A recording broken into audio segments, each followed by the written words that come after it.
दोस्तों आज हम बात करेंगे आपके घर के फाउंडेशन की, क्योंकि आपके घर की मजबूती के लिए एक मजबूत फाउंडेशन होना बहुत जरूरी होता है। और लोग इस फाउंडेशन को बनाने में कुछ बहुत बड़ी गलतियां कर देते हैं, जिनके बारे में हम इस वीडियो में देखने वाले हैं। और हम ऐसे भी कुछ इंपॉर्टेंट पॉइंट्स देखेंगे जिसे आपको ध्यान से करना चाहिए और जिससे कि आपके घर की फाउंडेशन को और भी ज्यादा मजबूती मिल सके। तो दोस्तों बिना समय गवाए हम इस वीडियो को स्टार्ट करते हैं। तो मैं हूं आपका दोस्त अहमद हुसैन, तो चलते हैं इस वीडियो में। दोस्तों सबसे पहले समझते हैं कि फाउंडेशन या हिंदी में जिसे हम नींव भी कहते हैं वो क्या होती है। दोस्तों फाउंडेशन एक ऐसा आरसीसी स्ट्रक्चर मेंबर है जिसके ऊपर पूरा बिल्डिंग का लोड आता है और सॉइल में ट्रांसफर हो जाता है। और अगर आप उसी को बनाने में गलती कर देंगे तो आपका घर कमजोर हो जाएगा और आपके घर में सेटलमेंट की वजह से क्रैक्स और दूसरी प्रॉब्लम भी काफी ज्यादा हो सकती हैं। तो इसी को ध्यान में रखते हुए फाउंडेशन बनाने में क्या क्या मिस्टेक हो सकती हैं, आज उसको हम इस वीडियो में डिस्कस करेंगे। दोस्तों सबसे पहले हम बात करते हैं एक्सकेवेशन की, यानी कि खुदाई की। दोस्तों जब भी आप ग्राउंड फ्लोर या 2 मंजिल तक का घर बना रहे हो तो उसमें आपकी फुटिंग की excavation minimum 4 feet by 4 feet by 4 feet होना चाहिए, यानी 4 फीट लेंथ, 4 फीट ब्रेड्थ और 4 फीट डेप्थ होना चाहिए। और अगर आप 3 मंजिल से 5 मंजिल तक घर बना रहे हो तो उसकी जो लेंथ और ब्रेड्थ है वो तो सेम होगी, लेकिन आपकी जो डेप्थ है वो 6 फीट हो जाएगी। तो इस बात का आपको हमेशा ध्यान रखना चाहिए। दूसरी बात करते हैं कि लोग बहुत बार गलती करते हैं कि फुटिंग मैश के नीचे वो ब्रिक्स का इस्तेमाल करते हैं और पीसीसी का खर्चा बचाने के लिए ब्रिक्स लगा देते हैं, जो कि एक बिल्कुल प्रैक्टिस है। और इसका नुकसान ये होता है कि आगे जाकर जब ईंटें गलना शुरू हो जाती हैं, जिसकी वजह से आपका फुटिंग सेटल हो सकता है, यानी नीचे बैठ सकता है, जिसकी वजह से आपके घर में क्रैक्स भी आ सकते हैं और आपका घर आगे जाकर कमजोर भी हो सकता है। और एक बहुत इंपॉर्टेंट चीज, कभी भी पीसीसी को डायरेक्ट सॉइल के ऊपर नहीं करना चाहिए, वरना जितना भी पीसीसी का पानी है वो सॉइल में जाके ट्रांसफर हो जाएगा, जिससे कि आपकी पीसीसी की स्ट्रेंथ कम हो जाएगी। तो इससे बचने के लिए हमेशा आपको सॉइल के ऊपर 3 इंच या 75 mm की सैंड फिलिंग या स्टोन सॉइलिंग आप करवा सकते हो। फिर उसके ऊपर आप पीसीसी करवा सकते हो और जिसकी थिकनेस आप 100 mm से 150 mm ले सकते हो। और इसमें M10 यानी कि 1:3:6 का ग्रेड इस्तेमाल कर सकते हो, जिसके अंदर 1 पार्ट सीमेंट, 3 पार्ट सैंड और 6 पार्ट एग्रीगेट के होते हैं। दोस्तों तीसरी बात करते हैं कि नो शटरिंग वर्क। बहुत बार कॉन्ट्रैक्टर ये करते हैं कि गड्ढे को डायरेक्ट कंक्रीट से भर देते हैं बिना शटरिंग लगाए। उसके पीछे उनका यह फायदा होता है कि उनकी शटरिंग लगाने की कॉस्ट बच जाती है, लेबर की कॉस्ट बच जाती है, लेकिन यहां पर आपका नुकसान हो जाता है। इसके अंदर जितना आपका सीमेंट, सैंड, एग्रीगेट लगना चाहिए उससे 2 गुना मटेरियल आपका यहां पर लग जाता है।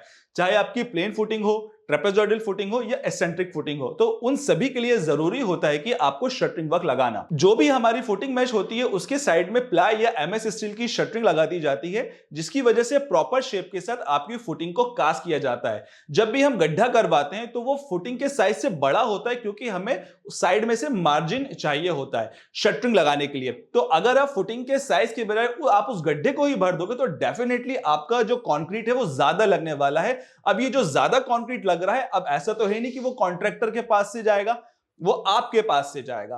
तो हमेशा इस बात का ध्यान रखें। और जब भी आप कंक्रीट करते हैं तो इसका कांटेक्ट साइड की मिट्टी से हो जाता है, तो इससे उसकी स्ट्रेंथ भी कम हो सकती है। तो आपको ऐसी गलती नहीं करना है, प्रॉपर तरीके से शटरिंग वर्क करना चाहिए और उसके बाद आपको फुटिंग को कंक्रीट से भर देना चाहिए। दोस्तों नेक्स्ट बात करते हैं कवर ब्लॉक की। हमेशा रेनफोर्समेंट के नीचे आपको कवर ब्लॉक देना चाहिए। कभी भी डायरेक्ट आपको पीसीसी के ऊपर रेनफोर्समेंट नहीं रखना चाहिए। अगर आप ऐसा करते हैं तो पीसीसी और स्टील में डायरेक्ट कांटेक्ट होने की वजह से कोरोजन लगेगा, यानी जंग लगेगा, जिसकी वजह से आगे जाकर आपका सरिया गल भी सकता है। तो हमेशा पीसीसी और स्टील के बीच में गैप होना ही चाहिए, जिससे कि उस गैप में भी कंक्रीट को हम फिल कर सके। और बहुत से लोग ये भी गलती करते हैं कि वो कवर ब्लॉक के बजाय ब्रिक्स रख देते हैं, जो कि एक गलत प्रैक्टिस है। हमेशा आपको कंक्रीट के कवर ब्लॉक को ही यूज करना है, जो कि 50 mm यानी कि 2 इंच के होना चाहिए। और कवर ब्लॉक नीचे बॉटम में तो होना ही चाहिए और उसी के साथ आपको साइड में भी चेक कर लेना चाहिए। और कवर ब्लॉक आपको इजीली किसी भी कंस्ट्रक्शन की दुकान पर अवेलेबल हो जाएगा। नेक्स्ट बात करते हैं फुटिंग मैश की। दोस्तों बहुत से लोग फुटिंग मैश को सपाट बना देते हैं, यानी उसमें जो एल प्रोवाइड नहीं करते। तो ऐसा बिल्कुल भी आपको नहीं करना है। हमेशा उसमें आपको चारों साइड से एल प्रोवाइड करना है, जिसमें आप एल का साइज 4 इंच से 6 इंच रख सकते हो। और अगर बात करें कि इसमें हम कितने mm का सरिया यूज कर सकते हैं, तो आप फुटिंग मैश में 10 mm से 12 mm का स्टील आप यूज कर सकते हो। और हमेशा याद रखें कि फुटिंग मैश में आपको 10 mm से कम का सरिया कभी भी यूज नहीं करना है। और फुटिंग मैश के स्टील बार्स के बीच में 6 इंच का डिस्टेंस तो होना ही चाहिए, जिसे हम सेंटर टू सेंटर डिस्टेंस भी कहते हैं। और उसी के साथ जो कॉलम का एल होता है उसे भी मिनिमम 12 इंच यानी 300 mm का तो होना ही चाहिए। नेक्स्ट बात करते हैं कि ट्रेपेजॉइडल फुटिंग के रिलेटेड। अब इनका जो शेप होता है वो ट्रेपेजॉइडल शेप का होता है। तो जब भी आप इसे कास्ट कराएं तो ऊपर की तरफ आपको 50 mm का ऑफसेट देना है, यानी ऊपर की तरफ आपको इसे थोड़ा सा सपाट बनाना है, जिससे कि कॉलम की जो शटरिंग वर्क है वो हम इजीली करवा पाए। अब दोस्तों नेक्स्ट बात करते हैं कि कंक्रीट पोरिंग की, जो कि बहुत ज्यादा इंपॉर्टेंट पॉइंट हो जाता है। जब भी हम कंक्रीट पोरिंग करेंगे तो कभी भी उसे ज्यादा हाइट से हमें नहीं करना है। एज पर आईएस कोड 456/2000 के हिसाब से क्लॉज नंबर 13.2 के अंदर साफ साफ लिखा है कि जब भी हम कंक्रीट डालते हैं तो उसकी हाइट 1.5 मीटर से ज्यादा नहीं होना चाहिए, नहीं तो उसमें सेग्रीगेशन हो जाएगा, यानी एग्रीगेट और सैंड अलग अलग हो जाएंगे। तो इस बात का आपको हमेशा ख्याल रखना है। और उसी के साथ हमारी जो फुटिंग होती है उसके लिए मिनिमम M20 ग्रेड का तो कंक्रीट यूज करना ही चाहिए। इससे ज्यादा का करेंगे तो और भी अच्छा है, लेकिन मिनिमम M20 तो होना ही चाहिए, जिसमें 1 part of cement, 1.5 part of sand और 3 पार्ट ऑफ एग्रीगेट का प्रोपोर्शन होता है। और एक बहुत इंपॉर्टेंट चीज, जब भी हम कंक्रीट करते हैं तो उसमें कॉम्पैक्शन की बहुत जरूरत होती है, जिसके लिए हम कंक्रीट वाइब्रेटर का भी यूज करते हैं, क्योंकि जहां पर आरसीसी वर्क होता है वहां पर सरिया और कंक्रीट के बीच में एयर वॉइड्स बन जाते हैं, और एयर वॉइड्स को निकालने के लिए हमें कंक्रीट वाइब्रेटर का इस्तेमाल करना होता है। तो दोस्तों इन बातों का आपको हमेशा यहां पर कंक्रीटिंग की पोरिंग करते टाइम हमेशा ध्यान रखना है। दोस्तों नेक्स्ट और सबसे इंपॉर्टेंट पॉइंट की बात करते हैं तो वो होती है क्यूरिंग, यानी जिसे आप तराई भी कहते हैं। अब ये चीज आप ध्यान रखें कि आप कितनी भी अच्छी क्वालिटी का कंक्रीट करें, लेकिन अगर आप उसे प्रॉपर तरीके से पानी नहीं देंगे तो ऐसे में उसकी जो स्ट्रेंथ है उस पर इफेक्ट हो सकता है। और इस चीज पर आपको खासकर ध्यान देना है कि आपकी जो फुटिंग है उसमें आपको कम से कम 7 से 10 दिन तक तो पानी देना ही है, क्यूरिंग तो करनी ही है।